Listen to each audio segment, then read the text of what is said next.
1916 fue un año decisivo en la historia argentina porque se aplicó por primera vez la ley de sufragio secreto y obligatorio en elecciones presidenciales y en ellas triunfó el candidato de la Unión Cívica Radical, Hipólito Yrigoyen, poniendo fin al sistema político iniciado en 1880 y dominado por 36 años por un pequeño grupo de sectores conservadores.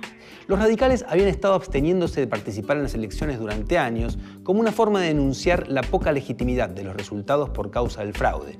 Decían que solo iban a participar cuando se garantizara el juego democrático a través de elecciones limpias y libres. De todas maneras, a pesar de la abstención, seguían creciendo y cuando en 1912 se sancionó la ley Sáenz Peña, estaban muy bien organizados.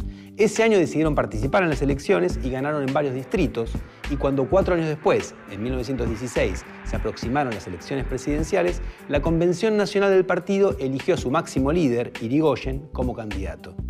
Finalmente, en las elecciones que fueron en abril, triunfó su candidatura sobre los candidatos del Partido Socialista y del Partido Conservador y asumió el 12 de octubre, en medio de una gran fiesta popular. Cuando juró frente al Congreso, salió a la calle y la multitud que lo ovacionaba soltó los caballos del carruaje presidencial y lo arrastró a pulso, es decir, tirando ellos mismos, las 18 cuadras que separan al Congreso de la Casa Rosada. Se iniciaba en Argentina una nueva época.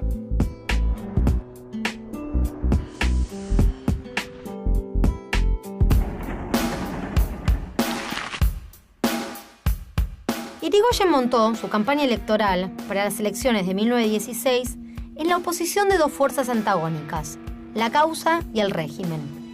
La causa era definida como este conjunto de fuerzas morales asociadas a la patria, las virtudes del país, y por supuesto estaban representadas por el radicalismo.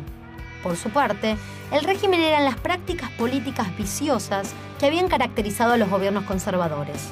La causa radical era entonces presentada como la causa del pueblo postergado. Yrigoyen era el caudillo que venía a incluir a los excluidos y a todos los que habían quedado relegados por la oligarquía. El líder entonces era presentado como este santo que tenía la misión de reparar las injusticias, librando de manera personal su cruzada contra el régimen. En 1916, cuando asumió Yrigoyen su primera presidencia, en Europa se estaba desarrollando la Primera Guerra Mundial.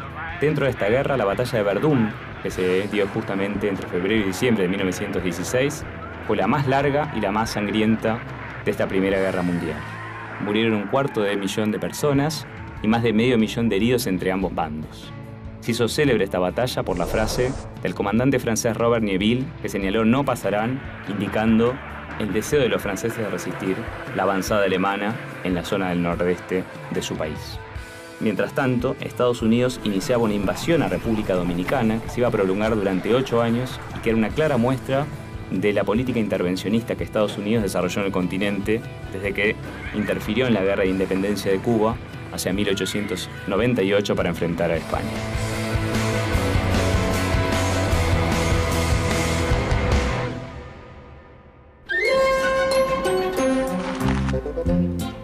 Aunque en la Buenos Aires de la década del 10 ya se había establecido un sistema de ventas de indumentaria gracias al desarrollo de los comercios del rubro textil y de las grandes tiendas por departamentos, el sumum del lujo era la adquisición del guardarropas en París.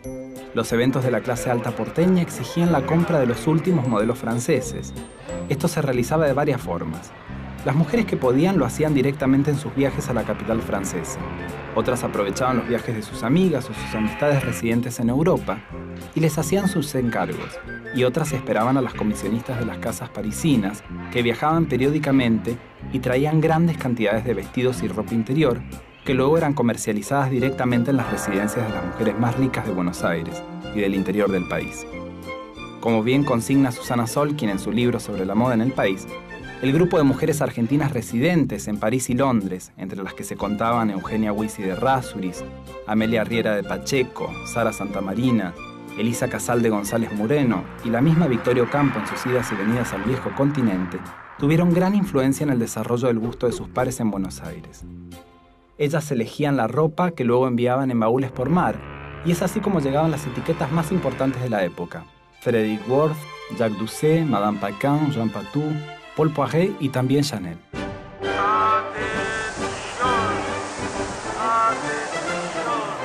La voz del En el marco de los festejos del centenario de la Declaración de la Independencia, se juega el Campeonato Sudamericano de Fútbol. El último partido del cuadrangular lo juegan Argentina y Uruguay, que ya para esta época es un verdadero clásico rioplatense. Se venden unas 40.000 entradas, pero las instalaciones del estadio de Gimnasia y Esgrima de Buenos Aires tienen capacidad para la mitad.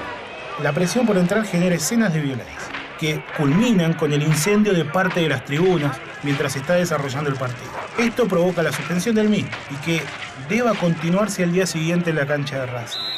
El partido termina empatado en 0 y por suma de puntos el campeón es Uruguay.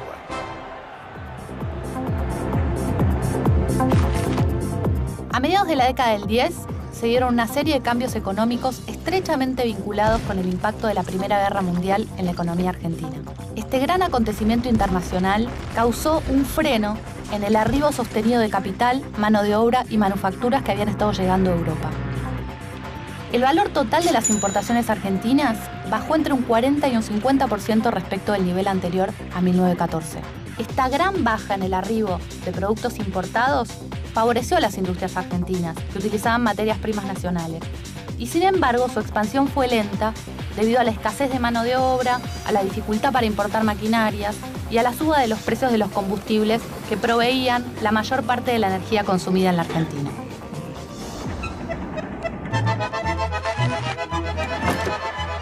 El año en que Hipólito Yrigoyen gana las primeras elecciones realmente libres y democráticas de la historia argentina, un joven italiano llamado Vicente Buccheri funda una revista que, en sincronía con los nuevos tiempos, llevará las letras de las canciones populares a los labios de la gente.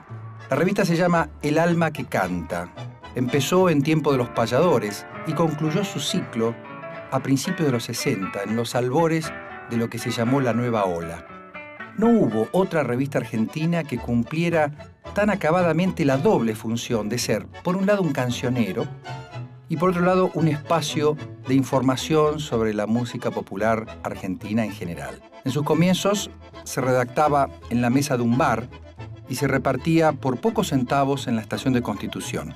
Pero ya a fines de los años 20, probablemente su época dorada, El alma que canta alcanzó una tirada de 150.000 ejemplares, con distribución en todo el país. Algunos de los temas más célebres de los repertorios de Carlos Gardel, Ignacio Corsini o Agustín Magaldi se difundieron a través de sus páginas. Los rostros de las grandes cancionistas argentinas de los años 30 principalmente, como Azucena Maizani, Libertad Lamarque, Mercedes Simone o Ada Falcón, se reprodujeron en sus páginas al ritmo de una sociedad cada vez más enamorada del tango y sus intérpretes.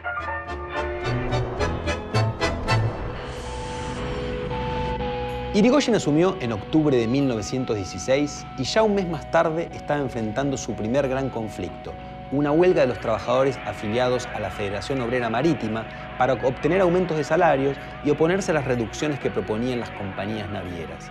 Para sorpresa de muchos, su gobierno reaccionó de manera diferente a la que estaban acostumbrados, tanto los trabajadores como los patrones. El ministro del Interior, Ramón Gómez, lanzó un comunicado de prensa en el cual se ponía de parte de los obreros y criticaba a las compañías navieras por negarse a negociar. El presidente Yrigoyen recibió a los delegados de los huelguistas, fue la primera vez en la historia que un presidente argentino hacía eso, y les prometió que no iba a usar a la policía contra ellos, como no era raro que ocurriera en el pasado. Con este aval, los obreros lograron ganar la huelga y obtuvieron el aumento de salario.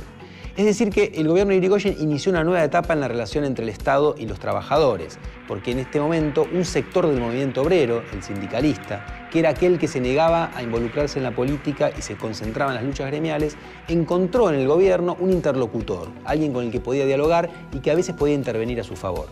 En cambio, los anarquistas y más tarde los comunistas siguieron consiguiendo del Estado lo mismo que antes, hostigamiento y muchas veces represión.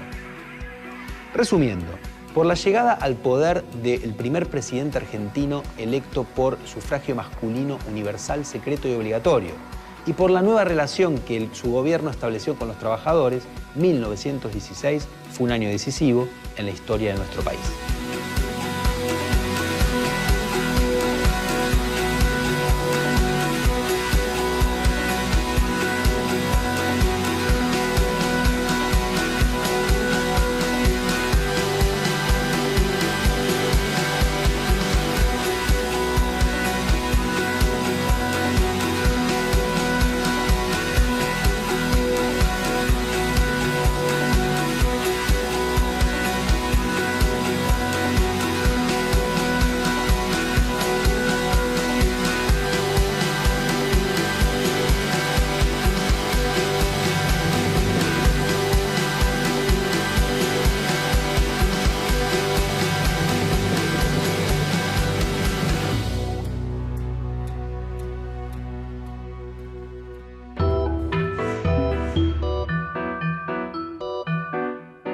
radicales habían estado absteniéndose de participar en las elecciones durante años como una forma de denunciar la poca legitimidad de los resultados por causa del fraude.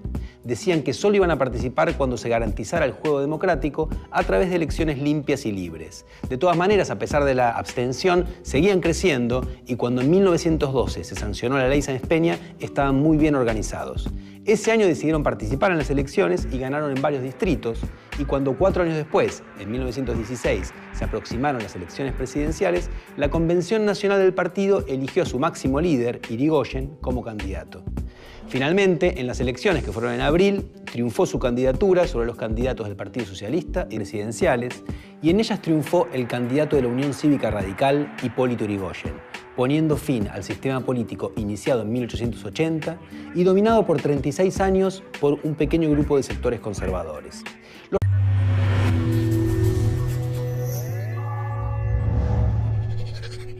1916 fue un año decisivo en la historia argentina porque se aplicó por primera vez la ley de sufragio secreto y obligatorio en elecciones